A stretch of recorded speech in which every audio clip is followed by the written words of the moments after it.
is your name? My name is Sarah. Sarah. So what made you come out to this wonderful Yang rally at George Mason University tonight? Well, I think I was one of the people that Mr. Yang called Yang Curious, and I think I'm a Yang Gang member now. All right, that's what we like to hear, going from Yang Curious to Yang Gang. Yep. So first of all, how did you become Yang Curious? What made you interested enough to even show up here?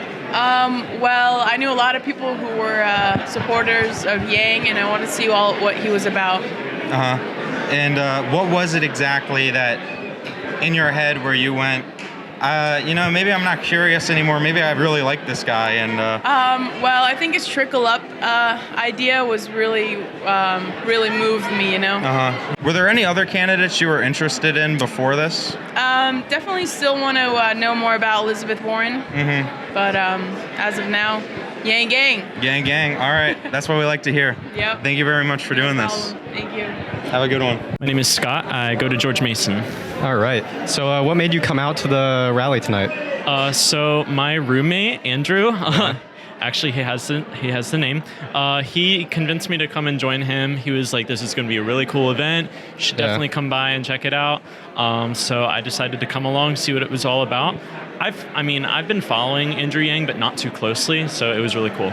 Do you think he won you over tonight? Like, he's who you're going to vote for? I think so. He's got a certain crowd, and I really like it. So yeah. Yeah. What would you say is the thing you like most about him? Is it policy or personality? Or? I like how he's just really straightforward about everything. Yeah. We need more of that. So yeah. You have any message you want to give to our viewers out there about Andrew Yang? Honestly, I just wish that the American public had taken him seriously earlier. Yeah. I think a lot of people just glossed over some of his policies, some of his plans. But I think you just need to dig in more, get to know him more. So yeah. All right. Well, thank you for doing this interview. Absolutely. Yeah. Thank you for doing this interview. What is your name? My name is Maddock Kimball. Maddock. So what made you come out to the Yang rally tonight? Well, seeing as I was one of the principal architects, I figured I should be in attendance. I'm the George Mason Andrew Yang Caucus Chair. So me and the other Nova Yang Gang members, we've been working really hard to put this together for the last couple of weeks. Oh, for real? Yeah. So you're like an organizer here on the ground at George Mason University? Yeah, I head up our Yang Gang here on campus. I get us organized. I work with a lot of the other leaders here in Virginia for Yang, stuff like that. Interesting. How did you first get involved with the campaign? Like, how did you first find out about Andrew Yang? Yeah, that's funny. So that's two separate stories. I first heard about Andrew Yang. As I said in my speech earlier, I've been following the race practically since Trump got inaugurated. So John Delaney announced, and then Andrew Yang is actually the second candidate to announce in early March of 2017. So he was one of the first. He's been campaigning for a while. He was always on my radar, and over time I really started to think, this is the right man to lead America. But getting involved, I was sitting in one of my Thursday classes one day, and I was like, wait, there's got to be like a Virginia for Yang somewhere. I'd love to do volunteer stuff there. And seeing that I'm the GMU caucus chair, and I've really only been doing it on the university. So I looked up on Facebook, Virginia for Yang, found that, got involved people. I was like, oh, this is what I do on campus. They're like, oh, you're an important resource we should have. So I started working with them, and that was, start of classes all the way back in September. Interesting. So there might be a few people here watching from George Mason University. How can they get involved and help out the campaign? Yeah, how can they get involved? Well, first of all, you can contact me. Am I allowed to put my contact information on this show? Awesome. Sure. You can contact me at 804-921-1968. Again, that's 804-921-1968. And my George Mason email is kimbal@gmu.edu. So that's Kimball, my last name, but with only one L. And so I help organize things on campus. You can find us on Twitter at Patriots for Yang, Instagram at GMU for Yang. So we've been doing a lot of great work here. We're going to keep getting ballot signatures, and you'll keep seeing more of us in the future. All right. That's awesome. Really appreciate it. Yeah, really appreciate y'all having this show here. Glad you guys could come out. So For cool. sure. Yeah, amazing. So what made you come out tonight to the event? Well, the organizers actually were looking for volunteers, and they sent out a blast on the Facebook groups in Maryland. So they were like, does anybody want to come volunteer? And I actually didn't even want to come because we're 30 miles out from here. So yeah. But in the end, I was like, let's just do it. So, yeah, you can't miss out on a Yang event. Yeah, If it's that close, I haven't been to a rally yet, so. Oh, yeah. So I was like, this your first time seeing Yang in person? No, we actually went to his Georgetown event in June, back when fundraisers were only $85. Yeah. I was like, this guy, it's just gonna go up. So me and my husband were like, okay, let's do it. Yeah. Were you able to get a picture with him again tonight? We or did, no? but they let the volunteers go in the back. okay. So that was really fun. So how did you first discover Yang? It was actually my parents sent me an email. They were like, hey, look, this Asian guy's running. And we were like, cool, yeah, we support Asians. And we looked him up, and my husband and I were like, pretty much immediately, like, this guy makes too much sense. And yeah, we just started watching all his stuff, and I don't know. What policy grabbed you? Was it universal basic income or another thing? Or just how he carried himself as a candidate?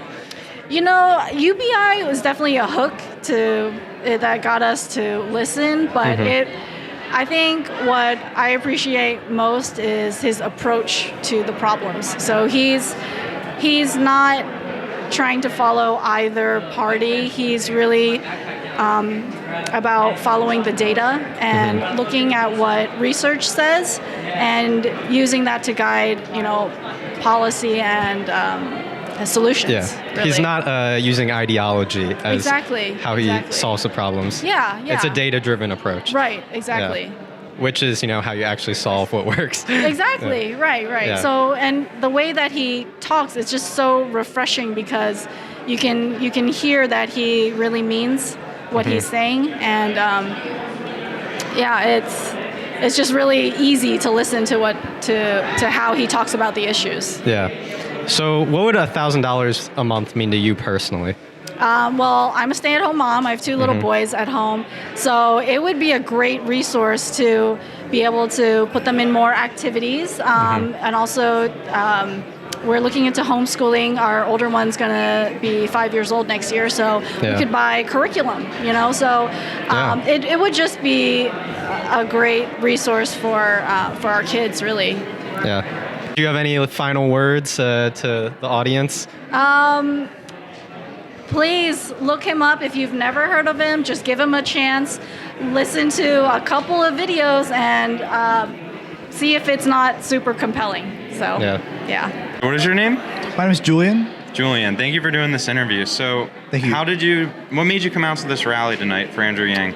Well, I've been following Andrew Yang ever since I heard of him. I love the idea of universal basic income, and my friend, he told me that there was a rally here just right in my backyard, and that made me really happy, How did you first hear about Andrew Yang? Well, I mean, the fact that he's Asian, there's already that connection, and then he has all these ideas, and he seems to be a very honest one, whereas the other candidates, they follow the Democrat, the line very closely. He doesn't, like, I love that, by the way. I just love that. Andrew Yang is our first God president. I mean, but he's not afraid to think unconventionally, okay? And UBI is not even a new idea. It's been around for a long time. Many people have wanted UBI, but I guess we've forgotten about it. And now, ironically, it's the time when we need it most. What would $1,000 a month personally mean to you? Like, how would you use that money? I'm still pretty young. I'm still trying to find out how to manage my money. So I mean, I would probably rent a really cheap room with it, and then I'd use it to buy stuff like clothes. I love to buy clothes, but more so I'd use it for college and my career. Invest it in the stock market. Yeah, those are some great ideas. That's how we need the freedom dividend. What I love about Yang's UBI plan is every candidate, they have so many different policies, from free college to Medicare for all, which Yang is for that as well. But just so many different sort of welfare policies, whereas Yang has one plan that literally touches everything. All in one plan, it would be easy to implement. I think it's a really smart idea. You're not the only one. Yeah. What made you come out to the rally tonight? I've been pretty disengaged from our political system for a long time, and I felt like I needed to be energized in a positive way. In the past, I've organized climate couple rallies, a disruption on the stairs of the Virginia House of Delegates, stuff like that. And every time it was like a week after the protest, they'd still sign the shit anyway and just dump into our waters. And I got so disenfranchised and over with my feeling like I actually had a political voice, because voting is the base level, and I thought if you go into community organizing and you're phone banking and you're getting signatures, then you'd actually be able to make a difference. And until Yang's campaign, I really felt like years of experience proved that to not be true. Yeah. But after seeing him and what he's doing, I'm fucking out here again. I'm not in my basement upset and sad anymore. I'm here participating in our fucking democracy, and I'm happy to be out here. Hell yeah. What first got you into Yang? How did you first hear about him? I think the first thing I heard about him was his Joe Rogan interview, which was like a 3-hour deep dive into all his policies and a lot of numbers. And that's what hooked me. Because I feel like as he's gone forward through the campaign, he's moved from a data-oriented campaign to more of a symbolic messaging to reach a broader audience. Mm-hmm. So as a former math major, seeing him actually use percentages and like the average retail worker is a 49-year-old woman making between $9 and $12 in whatever number of states. 39-year-old. Close, I was close. Shit like that, that's what really hooked me. I know you talked about climate change. That's really important to you. What do you think of Yang's climate plan? I have not read his full plan. Mm-hmm. It's what, like 50 pages, something? Yeah, it is. It's very long. It's a very long, I'm told, very specific plan. Yeah. The brief snippets I've heard make a lot of sense. I think what he would be doing with the American scorecard would also be extremely relevant to climate change. Tying non-income factors into how much you're taxed makes a lot more sense than we've been doing so far. Yeah. You know what I mean? Yeah, I know he talks about making sure we measure also our environment and account that into our national measure of well-being. That's my favorite one. Yeah. That one gets me going. It's unique. Not a lot of candidates talk about it. I never thought I would get excited about GDP until I saw Andrew Yang, but that shit gets me hyped, bro. I can't even lie. What are your thoughts on universal basic income? Because I know for a lot of people that's a big draw towards Yang. So first, I'm a supporter. Second, I will say, unpopular opinion, I wish it wasn't his big policy issue. I wish that he was more focused on more nuanced and empirical stuff. Mm-hmm. But I do think, aside from that very small criticism, UBI is great. Mm-hmm. I mean, 1.3 trillion headline cost, plus although every time one of those dollars gets spent, it gets taxed, right? But then the rest of it goes to someone who spends it again, and it gets taxed repeatedly. And it also creates jobs and lowers costs of social services. Because if you are right now on the streets with a medical issue and no home, you have nowhere to go. If you have been out of the job market for more than 2 or 3 months, like, what are you gonna do? Tell them I had experience on the sidewalk? That's not gonna help you. But if all those people had a basic $1,000 a month, which, by the way, for anyone listening, puts you just below the federal poverty line. So It's not like it eliminates the need for work. It puts you at the place that someone who's already poor is at. But if you take someone who's homeless and trying their hardest and give them the poverty line, the amount of economic resources that will stop pouring into helping those people is going to be huge. Like, I work in addiction counseling, so I know that just being able to afford treatment saves the American people much higher than the cost of the treatment itself.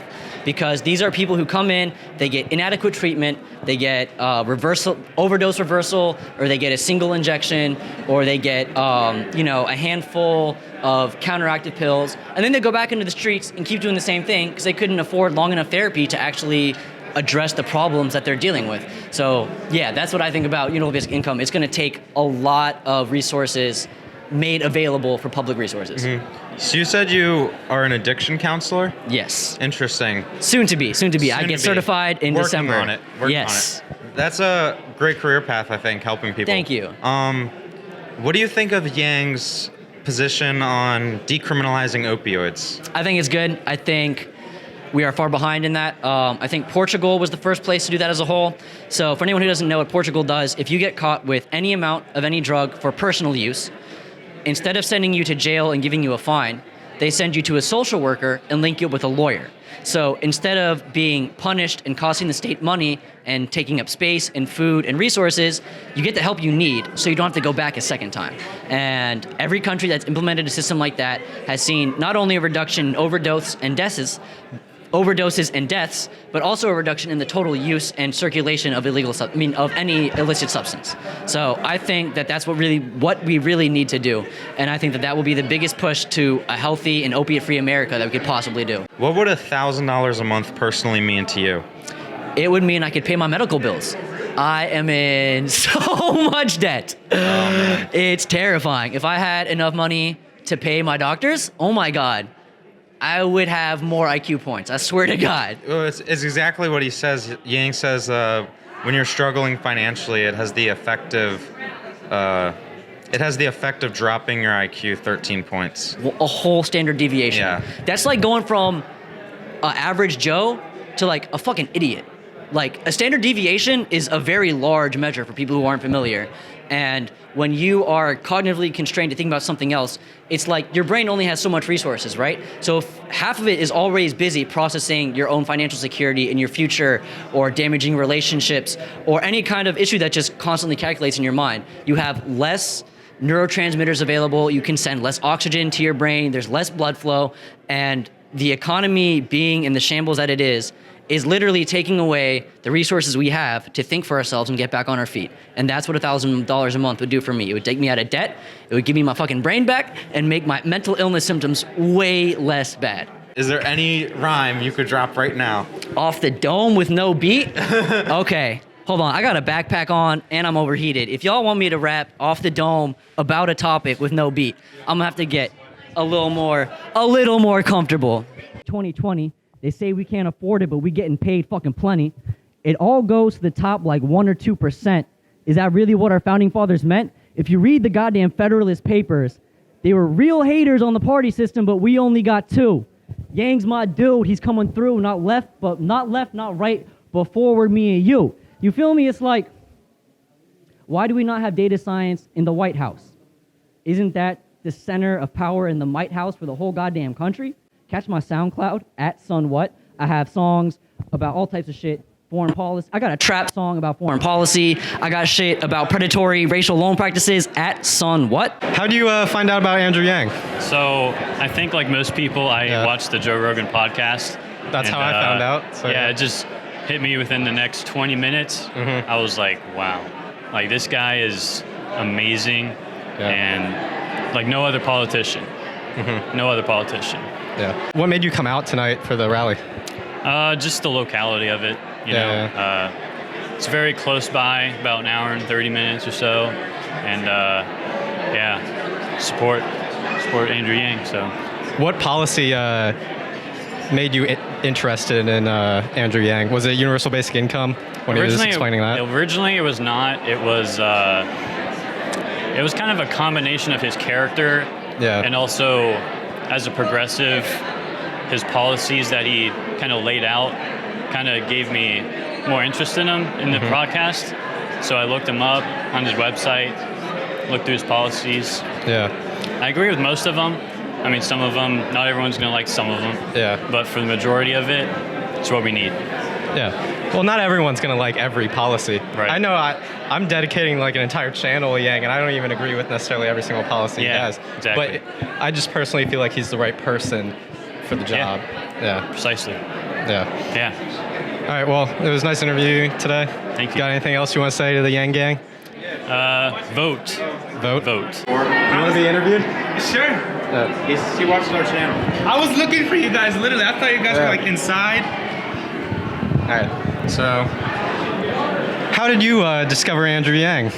How did I discover Andrew Yang? Yeah. My brother told me about him originally. Yeah. I mean, I just heard about like this random Andrew Yang guy, but I completely dismissed him the first time I ever heard about him. Yeah. And then my brother started like telling me more and more about him, and he was like, "Dude, you need to like listen to this guy." And I just like went on YouTube and I started watching you guys' videos actually, because you guys post like about every single thing or every time he ever like talks or every like event where he's like explaining deeper. Trying to get his message out there. Yeah. Right. So what made you come tonight? Are you a student here? Or? I'm not a student here. I live in Ashburn, and it was like an hour drive because there was a lot of traffic. But as soon as I got like one of the texts from like one of his campaign people saying like, hey, he's gonna be at Mason tonight, and it's gonna start at 6. It's from 6 to 8, and I was like, oh, like I have to go. Yeah. Like I have to see this man in person, and like listening to him and seeing him in person is so different from watching him on YouTube. It is. Like if you get a chance to like go see him in person, like seriously do it. It's different. He has an energy that he brings. Yeah. His body was his body language. Yeah. And the way his tones. And you can notice the change, especially from his early speeches and stuff that he was giving just even earlier this year. He's gaining more He's confidence. transformed. Yeah. Any message you want to have to the Yang Gang? Any message out there? for the Yang Gang? Just tell everyone you know about him. I mean, I'm telling like my coworkers. I got like my dad in Turkey. Yeah. And he got like his relatives from like his wife's family. Oh, like everybody's like supporting Yang. Yeah. Like from like different areas in the country. Just spread his message. Just tell people to listen to this guy. Like people have probably like heard about Yang. It's like some random dude running for president wants to give everybody 1,000, and they dismiss him completely, just like I did at first. Yeah. But you have to like just listen to him. Like you have to listen a little bit and just like watch him, and like you'll see how it makes sense. Like, oh yeah, like he's right. Like that's what we should be doing. That's my message. Like dig deeper. Tell everyone about Andrew Yang. All right. Become Well, Yang Gang. Thanks for doing this interview. Thank you. It was great to see you. It's so nice to meet you guys. Can we take a picture? Yeah, we can take a picture. So usually we start off doing these interviews by asking the person's name, but we already know your name. This is Moodit. Did I say that right? Yes. Okay, cool. He was in our video. He was the guy who took a picture with Neil deGrasse Tyson, proving to the world that Neil deGrasse Tyson is going to be Yang Gang. So, how did you first find out about Andrew Yang? I first found out about Andrew Yang, I want to say early this year, maybe like late winter, early spring, through a Facebook blogger. He goes by the blog name The Love Life of an Asian Guy, and that was my first introduction to Andrew Yang. He posted about him a couple times. Then that led me to watch the podcast interview with Joe Rogan, and that Joe Rogan podcast is what really sealed the deal and brought me into the Yang Gang. Awesome. Yeah. Awesome. What out of all of Yang's policies, what would you say is your favorite or the one that is most important to you? Yeah, I think most important to me would be the freedom dividend. It's really the flagship proposal. I think that the extent to which the freedom dividend enables folks to solve their problems on their terms because they know the nuances, people, real people on the ground doing their thing, just the ubiquitous ability for the freedom dividend to enable folks to really do what they need to do in a time efficient manner. That's why I really like the freedom dividend. Yeah. Mm-hmm. What would $1,000 a month personally mean to you? How would you use the money? Yeah, I think for me, I would use the $1,000 a month to explore some of my artistic interests. I recently got into stand-up comedy a couple months ago. Yeah, I take videos of my sets, but I haven't gotten to a point yet where I've like uploaded anything. So I'm kind of getting there. So I think for use the money, the monthly dividend, I'd use it for maybe like equipment pertaining to like video recording, audio recording, maybe some software for video editing, things like that. Yeah, that's really awesome. I don't want to put you on the spot here, but I know you said you do stand-up comedy. Do you have anything you could go at right now? Give the audience some laughs. Yeah, sure. So, my comedy is very much like storytelling, but a lot of folks kind of ask how to pronounce my name, and what I do is I tell them to think back to 2008. There's a kids movie called Madagascar, and there's a theme song, and it goes something like "I like to mood it." So that's I usually close comedy sets with that, or open, kind of polishing that, seeing what works best. But that's sort of a personal kind of bit that I use in my comedy sets. That's actually pretty funny. Yeah. That's awesome, dude. I hope Yang wins the election so you get that freedom dividend and you can work on your craft, man. Absolutely. That's what it's all about. Yeah, So, definitely. Thank you very much. Thank you. Yeah. Put the money in our hands. Put the money in our hands. The money in our hands. Put the money in our hands. Put the money in our hands. Put the money in our hands. Put the money in our hands. Put the money in our hands. Can we afford it? Yes. Will it cause inflation?